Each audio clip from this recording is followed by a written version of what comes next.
ಯುವಕ ಶಕ್ತಿಯೇ, ನಿಮ್ಮೆಲ್ಲರಿಗೂ ನನ್ನ ನಮಸ್ಕಾರಗಳು. ಹಲವು ಮುಖಂಡರು ಮಾತಾಡಿದ್ದಾರೆ. ರಾಜ್ಯದಲ್ಲಿ ಜನಾಕ್ರೋಶ, ಈ ಬೇಸಿಗೆ ಬಿಸಿಲು ಹೇಗೆ ಏರ್ತಾ ಇದೆಯೋ ಹಾಗೆ ಜನಾಕ್ರೋಶವೂ ಏರ್ತಾ ಇದೆ. ಆದರೆ ಮುಖ್ಯಮಂತ್ರಿಗಳು ಹೇಳ್ತಾರೆ ಜನಾಕ್ರೋಶವೇ ಇಲ್ಲ ಅಂತ. ಜನಾಕ್ರೋಶವೇ ಇಲ್ಲ ಅಂದ್ರೆ ಈ ಸಾರಿ ಬೇಸಿಗೆನೇ ಬಂದಿಲ್ಲ ಅಂತ ಅರ್ಥ. ಪಾಪ ಅವ್ರಿಗೆ ಗೊತ್ತಾಗಲ್ಲ, ಯಾಕಂದ್ರೆ ಎ ಸಿ ರೂಮಲ್ಲೇ ಇರ್ತಾರೆ. ಇತ್ತೀಚೆಗಂತೂ ಈಚೆ ಬರಕ್ಕಾಗ್ತಾ ಇಲ್ಲ. ಅದು ಕತ್ತಲ ಕೋಣೆ ಗೊತ್ತಾಗಲ್ಲ, ತಣ್ಣಗಿರುತ್ತಲ್ಲ ಅದಕ್ಕೆ.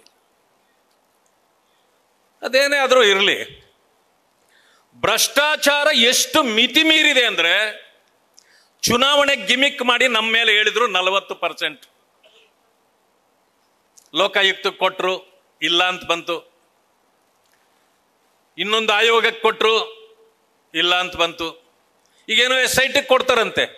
ನಾನು ಹೇಳ್ತೇನೆ, ನಿಮ್ಮ ಮೇಲೆ 60% ಅಂತ ಹೇಳ್ತಿದ್ದಾರೆ ಕಾಂಟ್ರಾಕ್ಟರ್ಗಳು. ನಮ್ಮದು ಸೇರಿ, ಅದನ್ನೂ ಸೇರಿ CBI ಕೊಟ್ಬಿಡಿ,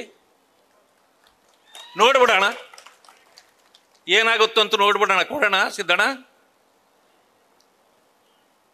ಮೇಲೆ ಮೇಲೆ ಬಸಪ್ಪ ಬೇಡ. ಸಿದ್ದರಾಮಯ್ಯ ಯಾವಾಗಲೂ ನಾನು ಹೇಳ್ತೇನೆ, ಒಳಗೆ ವಿಷಪ್ಪ ಮೇಲೆ ಬಸಪ್ಪ. ಇದು ನಡೆಯೋದಿಲ್ಲ ರಾಜ್ಯದ ಜನರ ಮುಂದೆ. ನಾವು ಹೋರಾಟ ಮಾಡಿದ್ವಿ ನಿಮ್ಮ ಭ್ರಷ್ಟಾಚಾರದ ವಿರುದ್ಧ. ಖರ್ಗೆ ಅವರು 5 ಎಕರೆ ಲೂಟಿ ಮಾಡಿದ್ರು ಏರ್ಪೋರ್ಟ್ ಪಕ್ಕದಲ್ಲಿ. ನಾವು ಹೇಳಿದ ತಕ್ಷಣ ರಾತ್ರಿ ಕೊಟ್ಬಿಟ್ರು ವಾಪಸ್. ಸಿದ್ದರಾಮಯ್ಯ ಮೇಲೆ ಹೇಳಿದ್ವಿ, ಅವರು ಕೊಟ್ಬಿಟ್ಟಿದ್ದ ಮುಗ್ದೆ ಹೋಗ್ತಿತ್ತೇನೋ. ಸುಳ್ಳು ಹೇಳಿದ್ರು ಹೇಳ್ತೀನಿ, ಸರಿಯಾಗಿ ಹೇಳ್ಬೇಕು ಅಂತ ಹೇಳಿ ಒಂದಷ್ಟು ಹೇಳಿದ್ರು. ನಮ್ಮ ಅಧ್ಯಕ್ಷರು ಬಿಡ್ಲಿಲ್ಲ ನಮ್ಮನ್ನ, ನಡೀರಿ ಮೈಸೂರು ತನಕ ಹೋಗೋಣ, ಹೋರಾಟ ಮಾಡೋಣ ಅಂತ. ಹೋದ್ಮೇಲೆ ರಾತ್ರಿ ಕೊಟ್ಬಿಟ್ರು 14 ಸೈಟ್ ವಾಪಸ್ಸು.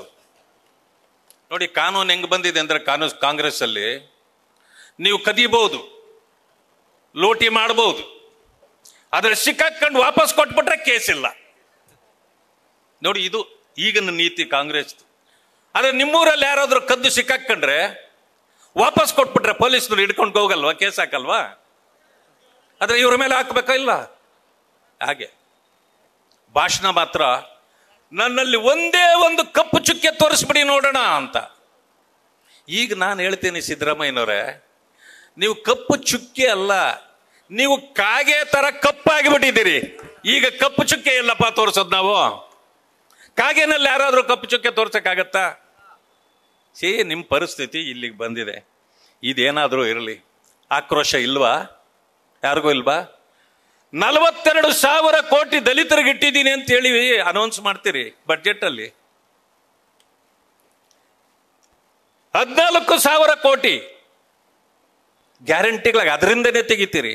ಅರೆ ಗ್ಯಾರಂಟಿಗಳು ಹೇಳಿದ್ದು ಎಲ್ರಿಗೂ ಫ್ರೀ ಅಂತ, ದಲಿತರಿಗೆ ಯಾಕೆ ಫ್ರೀ ಇಲ್ಲ? ದಲಿತರ ದುಡ್ಡು ಮಾತ್ರ ದಲಿತರಿಗೆ ಕೊಟ್ಟು ಅದ್ಯಾವ ಗ್ಯಾರಂಟಿ ಅದು? 21,000 ಕೋಟಿ ನೀವು ಬೇರೆ ಹೆಡ್ ಆಫ್ ದಿ ಅಕೌಂಟ್ಗಳಿಗೆ ಹೋಗ್ಬೇಕು. ನೀವು ದಲಿತರಿಗೆ ಕೊಟ್ಟಿದ್ದು ಕೇವಲ 7,000 ಕೋಟಿ, ಹೇಳೋದು 42,000 ಕೋಟಿ. ಇದು ಮೋಸ ವಂಚನೆ ಅಲ್ವಾ? ಈಗ ದಲಿತರಿಗೆ ಆಕ್ರೋಶ ಬರಲ್ವಾ? ಕೆಲವ್ರಿಗೆ ಬರಲ್ಲ ಬಿಡಿ, ಪಾಪ ಅವ್ರೇನು ಮಾಡಕ್ಕಾಗಲ್ಲ. ದಲಿತ ನಾಯಕರು ಅಂತಿದಾರಲ್ಲ ಕಾಂಗ್ರೆಸ್ ಅಲ್ಲಿ, ಅವ್ರ ಬಾಯಿ ಬಿಡಕ್ ಹೇಳ್ರಿ ನೋಡೋಣ, ಮಾತಾಡಕ್ಕಾದ್ರೂ ಬರ್ತದೋ ಏನೋ? ಒಬ್ರು ಮಾತಾಡೋದಿಲ್ಲ. ದಲಿತರಿಗೆ ಇಷ್ಟು ಅನ್ಯಾಯ ಆಗ್ತಾ ಇದೆ. AICC ಅಧ್ಯಕ್ಷರು ಕೂಡ ಅವ್ರು ಭಾಷಣ ಮಾಡಿ ಕೇಳ್ತಾರೆ, ದಲಿತರಿಗೂ ಬಹಳ ಅನ್ಯಾಯ ಆಗ್ತಾ ಇದೆ ದೇಶದಲ್ಲಿ ಅಂತ. ಯಾರು ಅನ್ಯಾಯ ಮಾಡಿದ್ದು? 65 ವರ್ಷಗಳ ಕಾಲ ಭಾರತೀಯ ಜನತಾ ಪಕ್ಷ ಆಡಳಿತ ಮಾಡಿದ್ಯಾ? ದಲಿತರಿಗೆ ಅನ್ಯಾಯ ಮಾಡಿದ್ಯಾ? ಮೋಸ ಮಾಡಿದ್ಯಾ? ಹೇಳಿ, ಯಾರು ಅನ್ಯಾಯ ಮಾಡಿದ್ದು? ಅವ್ರ ಮಗ ಹೇಳ್ತಾರ, ಮೊನ್ನೆ ಬಾಬಾ ಸಾಹೇಬ್ ಅಂಬೇಡ್ಕರ್ ಅವ್ರಿಗೆ ಬಹಳ ಅನ್ಯಾಯ ಆಗಿದೆ, ದೇಶದಲ್ಲಿ ಅವರಿಗೆ ಕೊಡೋ ಗೌರವ ಕೊಡ್ಲಿಲ್ಲ. ಯಾರು ಕೊಡ್ಬೇಕಾಗಿತ್ತು? ಮೋದಿಯವರು 5 ಪಂಚಕ್ಷೇತ್ರಗಳನ್ನ ಸ್ಮಾರಕಗಳನ್ನ ಮಾಡಿ ಅವರನ್ನ ಗೌರವಿಸಿದರು.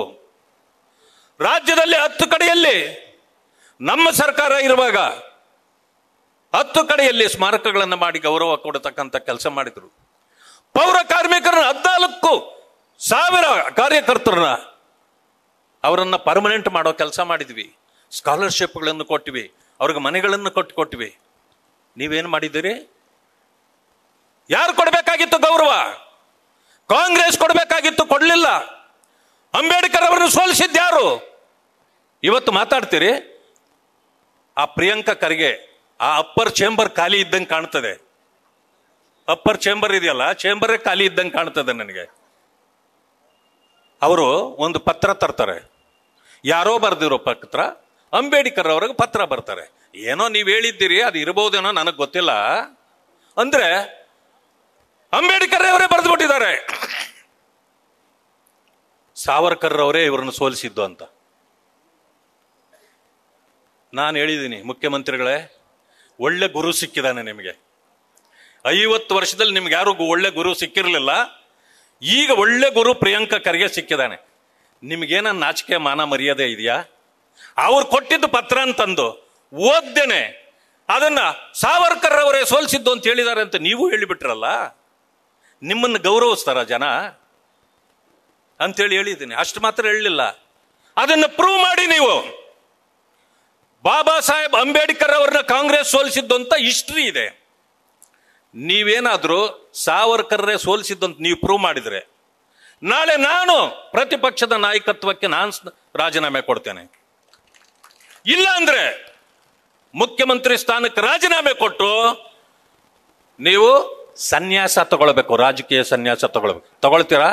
ಇವತ್ತಿಗೂ ಮಾತಾಡಿಲ್ಲ ಅವರು. ನಾನೊಂದು ವಾರದಿಂದ ಹೇಳ್ತಾನೆ ಇದ್ದೀನಿ, ಬಾಯಿ ನೋವು ಬಂದ್ಬಿಟ್ಟದೆ ನನಗೆ ಹೇಳಿ ಹೇಳಿ. ಅವ್ರಿಗೇನಿಲ್ಲ, ಅಯ್ಯೋ ಬಿಟ್ಬಿಡಪ್ಪ ಅಂತ. ಯಾಕೆಂದ್ರೆ ಸತ್ಯ ಏನು ಅನ್ನೋದು ಗೊತ್ತಾಗ್ಬಿಟ್ಟಿದೆ. ಇದಕ್ಕೆ ಬಾಬಾ ಸಾಹೇಬ್ ಅಂಬೇಡ್ಕರ್ ಅವರು ಇಷ್ಟು ಎಲ್ಲ ಯಾವಾಗ ರಾಜೀನಾಮೆ ಕೊಟ್ಟರು ಅವರ ಕ್ಯಾಬಿನೆಟ್ ಇಂದ, ಆವತ್ತೇ ಹೊರಗ ಬಂದು ಹೇಳಿದ್ರು ಅವರು, ಈ ಕಾಂಗ್ರೆಸ್ ಸುಡುವ ಮನೆ, ಇಲ್ಲಿ ಬಡವರಿಗಾಗ್ಲಿ, ಹಿಂದುಳಿದವರಿಗಾಗ್ಲಿ, ದಲಿತರಿಗಾಗ್ಲಿ ನ್ಯಾಯ ಸಿಗೋದಿಲ್ಲ. ಈ ಸುಡುವ ಮನೆ ಪ್ರವೇಶ ಮಾಡಬೇಡಿ ಅಂತ ಆವತ್ತೇ ಘೋಷಣೆ ಮಾಡಿಬಿಟ್ಟಿದ್ದಾರೆ ಅವರು. ಇದನ್ನ ಇನ್ನೂ ನಮ್ಮ ಜನ ಅರ್ಥ ಮಾಡ್ಕೊಳ್ಬೇಕಾಗಿದೆ. ಇವತ್ತು ನೀವೆಲ್ಲ ಹೇಳಿದ್ರಿ ಪಾಪ, ಯಾರು ಭಾಷಣ ಮಾಡುವಾಗ ಯಾರೋ ಪಪ್ಪು ಅಂದ್ರು, ಯಾರಂತ ನಂಗೆ ಗೊತ್ತಾಗಿಲ್ಲ. ಮೋಸ್ಟ್ಲಿ ನಮ್ಮ ಅಣ್ಣ ಹೇಳಿದ್ರು, ರೇಣುಕಣ್ಣ ಹೇಳಿದ್ರು ಅಲ್ಲ ಪಪ್ಪು ಅಂತ. ನಾನು ಅದನ್ನ ಹೇಳಕ್ ಹೋಗಲ್ಲ. ಪಪ್ಪು ಅಂದ್ ನಾವು ಆ ಹೆಸರು ಕೊಟ್ಟಿರೋದಲ್ಲ.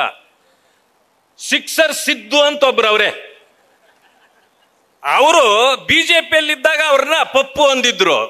ಅದು ಹಂಗೆ ಉಳಿದೋಗ್ಬಿಟ್ಟಿದೆ. ಈಗಲೂ ಕೂಡ ಅವರೇ ಕಾಂಗ್ರೆಸ್ ಅಲ್ಲವ್ರೆ ಈಗ. ಅದೆಲ್ಲಾದ್ರೂ ಇದ್ಕೊಂಡ್ಲಿ ನೋಡಿ. ಪಪ್ಪು ಅವ್ರು ಏನ್ ಮಾಡಿಬಿಟ್ಟಿದ್ದಾರೆ ಅಂತ ಗೊತ್ತಾ? ಮೊನ್ನೆ ಒಂದು ಹೇಳಿದ್ದಾರೆ, ಬುಡುಬುಡಿಕೆ ಅಳ್ಳಾಡಿಸ್ತಾರಲ್ಲ, ಹಂಗೆ ಅಳ್ಳಾಡಿಸ್ತಾರೆ ಒಂದು ಇದನ್ನ ಹಿಡ್ಕೊಂಡವ್ರು, ಸಂವಿಧಾನದ ಒಂದು ಪ್ರತಿ. ಹೇಳ್ತಾರೆ, ಇದು ಸ್ವತಂತ್ರ ಬಂದ ಮೇಲೆ ಬರ್ದಿರೋದಲ್ಲ, 1000 ವರ್ಷದ ಹಿಂದೆನೇ ಬರ್ದಿರೋದು ಸಂವಿಧಾನ. ಯಾರಪ್ಪ ಹೇಳಿದ್ದು? ನಿಮ್ ತಾತ ಹೇಳಿದ್ರ, ನಿಮ್ಮ ಅಜ್ಜಿ ಹೇಳಿದ್ರ ನಿನಗಿದು? ಬಾಬಾ ಸಾಹೇಬ್ ಅಂಬೇಡ್ಕರ್ ಅವರು ಸಂವಿಧಾನ ಬರೆದಿರೋದು ಅಂತ ದೇಶಕ್ಕೆ, ಪ್ರಪಂಚಕ್ಕೆ ಗೊತ್ತಿದೆ ಅಂತ ಗುಳ್ಳು ನೀನು, ನಿನಗ್ ಗೊತ್ತಿಲ್ವಾ? ಕೇಳ್ಬೇಕಾ ಬೇಡ? ಇನ್ನೊಂದು ಲೆಟರ್ ಬರೆದಿದ್ದಾರೆ, ಜಾತಿ ತಾರತಮ್ಯ ಆಗಬಾರದು. ಮಾನ್ಯ ಮುಖ್ಯಮಂತ್ರಿ ಸಿದ್ದರಾಮಯ್ಯನವರೇ, ನೀವೊಂದು ಕೆಲಸ ಮಾಡಿ, ವೇಮುಲ ಆಕ್ಟ್ ಅಂತ ತನ್ನಿ. ವೇಮುಲ ಅದೇನೋ ಜಾತಿ ತಾರತಮ್ಯಕ್ಕಾಗಿ ಆತನ ಪ್ರಾಣ ಹೋಯ್ತು ಅನ್ನೋದನ್ನ ನಾವು ಕೇಳಿದ್ದೀವಿ, ತಿಳ್ಕೊಳ್ಳೋಣ. ಸರಿ, ಜಾತಿ ತಾರತಮ್ಯ ಆಗಬಾರ್ದು. ಆದ್ರೆ ನಾನು ಕೇಳ್ತೇನೆ, ವೇಮುಲಂದ್ ಆಗಿದ್ದು ನಿಮ್ಮದೇ ಸರ್ಕಾರ ಇದ್ದಾಗ 16ರಲ್ಲಿ, ಆವತ್ತಿಂದ ಯಾಕೆ ಮಾತಾಡ್ಲಿಲ್ಲ? ಆವತ್ತು ಯಾಕೆ ವೇಮುಲ ಆಕ್ಟ್ ಬರಲಿಲ್ಲ?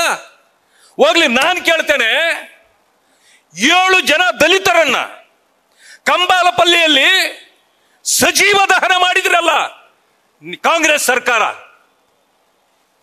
KH ಮುನಿಯಪ್ಪ ಅವತ್ತು MP, ಕೇಂದ್ರದ ಸಚಿವರು. ಮಲ್ಲಿಕಾರ್ಜುನ್ ಖರ್ಗೆ ಅವರು ಹೋಮ್ ಮಿನಿಸ್ಟ್ರು. ಯಾಕಪ್ಪ? ವೇಮುಲ ಆಕ್ಟ್ ಮಾಡಬೇಕು, ಆದ್ರೆ ಕಂಬಾಲಪಲ್ಲಿ ಆಕ್ಟ್ ಮಾಡೋದು ಬೇಡವಾ? ಅದನ್ನು ಮಾಡ್ರಿ, ದಲಿತರಿಗೆ ನ್ಯಾಯ ಕೊಡ್ರಿ. ಅದನ್ನು ಬಿಟ್ಟು ಇವತ್ತು ಇಲ್ಲ ಸಲ್ಲದನ್ನ ಮಾತಾಡೋದು, ಬಾಬಾ ಸಾಹೇಬ್ ಅಂಬೇಡ್ಕರ್ ಅವರ ಬಗ್ಗೆ ಮಾತಾಡೋದು. ನಿಮಗೆ ಯಾವುದೇ ನೈತಿಕ ಹಕ್ಕೇ ಇಲ್ಲ ಬಾಬಾ ಸಾಹೇಬ್ ಅಂಬೇಡ್ಕರ್ ಅವರ ಬಗ್ಗೆ ಮಾತಾಡಲಿಕ್ಕೆ. ನಾನು ನಿಮಗೆ ಕೊನೆಯದಾಗಿ ಹೇಳ್ತೇನೆ, ಹಿಂದೆ ಚುಚ್ತಾ ಇದ್ದಾರೆ ಬೇಗ ನಿಲ್ಲಿಸಿ ಅಂತ, ಅದಕ್ಕೆ ಬೇಗ ನಿಲ್ಲಿಸ್ಬೇಕು. ನಾನು ನಿಮ್ಗೆ ಹೇಳ್ತೇನೆ, ಬಡವರ ಪಾಲಿಗೆ, ಅದು ದಲಿತರಿರ್ಬೋದು, ಎಲ್ಲ ಜಾತಿ ವರ್ಗಗಳಲ್ಲಿರುವ ಬಡವರ ಪಾಲಿಗೆ ಕಾಂಗ್ರೆಸ್ ಪಕ್ಷ ಅನ್ನೋದು ಒಂದು ಗಿರಿವಿ ಅಂಗಡಿ ಇದ್ದಂಗೆ. ಈ ಗಿರಿವಿ ಅಂಗಡಿಯಲ್ಲಿ ಬಡವರು ಯಾಕೆ ಹೋಗ್ತಾರೆ ಗೊತ್ತಾ? ಏನೋ ಸಣ್ಣ ಪುಟ್ಟದ್ದಿಟ್ಟು ಸಂದರ್ಭಕ್ಕೊಂದು ಸಹಾಯ ಪಡ್ಕೊಂಡು ಏನೋ ಜೀವನೋದ್ಧಾರ ಮಾಡ್ಕೊಳ್ಳೋಣ ಅಂತೇಳಿ ಬಡವರು ಹೋಗ್ತಾರೆ.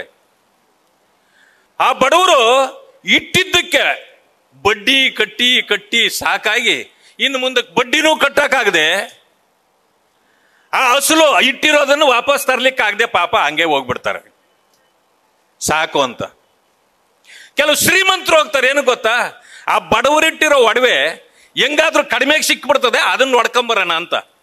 ಕಾಂಗ್ರೆಸ್ ಇಷ್ಟೇ ಎರಡೇ, ಬಡವರು ಯಾರು ಆ ಕಾಂಗ್ರೆಸ್ ಮೆಟ್ಲತ್ತಾರೋ ಇನ್ನು ಅವ್ರ ಜೀವ ಸಮಾಧಿನೇ, ಇನ್ಯಾಗ ಒಳ್ಳೇದಾಗಿ ಅವ್ರು ಯಾರು ವಾಪಸ್ ಬರಲ್ಲ. ಶ್ರೀಮಂತರು ಈ ಬಡವರದೆಲ್ಲ ಹೊಡ್ಕೊಂಡು ಮನೆ ತುಂಬಿಸ್ಕೊಂಡು ಇದು ಮಾಡ್ತಾರೆ. ಇಷ್ಟೇ ಆಗಿರೋದು. ಆದ್ರಿಂದ ಕಾಂಗ್ರೆಸ್ಸು ಬಾಬಾ ಸಾಹೇಬ್ ಹೇಳಿದಂತೆ ಅದು ಸುಡುವ ಮನೆಯೇ ಹೊರತು ಅದು ಭವಿಷ್ಯವನ್ನ ನೀಡುವ ಮನೆ ಅಲ್ಲ. ಆದ್ರಿಂದ ಭಾರತೀಯ ಜನತಾ ಪಕ್ಷ ಇವತ್ತು ದಲಿತರ ಪರವಾಗಿ ನಿಂತಿದೆ. ಅಂಬೇಡ್ಕರ್ ಅವರಿಗೆ ಗೌರವ ಕೊಡ್ತಕ್ಕಂಥ ಕೆಲಸವನ್ನ ಮಾಡ್ತಾ ಇದೆ. ಆ ಕಾರಣದಿಂದ ಸರ್ವರೂ ಕೂಡ ಮೋದಿ ಅವರ ಹೆಜ್ಜೆಯಲ್ಲಿ ಹೆಜ್ಜೆ ಹಾಕಬೇಕು. ಇಲ್ಲಿ ನಮ್ಮ ಅಧ್ಯಕ್ಷರಾಗಿರ್ತಕ್ಕಂಥ ವಿಜಯೇಂದ್ರ ಅವರ ನೇತೃತ್ವದಲ್ಲಿ ಏನು ರಾಜ್ಯದಲ್ಲಿ ಒಂದು ಸಂಚಲನ ಮೂಡಿರ್ತಕ್ಕಂಥ ಇವತ್ತು ಈ ದಿನಗಳನ್ನ ನಾವು ನಡೆಸ್ಕೊಳ್ಬೇಕು. ಮುಂದಿನ ದಿನಗಳಲ್ಲಿ ಅದು ಎಷ್ಟು ದಿನ ಈ ಸರ್ಕಾರ ಇರ್ತದೆ ನನಗೆ ಗೊತ್ತಿಲ್ಲ. ಆದ್ರೆ ಯಾವತ್ತೇ ಚುನಾವಣೆ ಆದ್ರೆ 3ನೇ ಮಾಡಿಯಲ್ಲಿ ಭಾರತೀಯ ಜನತಾ ಪಕ್ಷ ಇರುತ್ತೆ. ನಾವೆಲ್ಲ ಸೇರಿ ಕೊಂಟ ಕಟ್ಟಿ ಕೆಲಸ ಮಾಡಿ ಅಧಿಕಾರಕ್ಕೆ ಬರ್ತಕ್ಕಂಥ ಕೆಲಸವನ್ನ ಮಾಡಬೇಕು ಅಂತೇಳಿ ತಮ್ಮಲ್ಲಿ ಮನವಿ ಮಾಡ್ತಾ ನನ್ನ ಮಾತುಗಳಿಗೆ ಮುಕ್ತಾಯ ಮಾಡ್ತೀನಿ. ಎಲ್ಲರಿಗೂ ನಮಸ್ಕಾರ. ಜೈ ಹಿಂದ್. ನ್ಯೂಸ್ ಫಸ್ಟ್, ನಿರ್ಭೀತಿಯಿಂದ ನಿಮ್ಮ ಪರವಾಗಿ.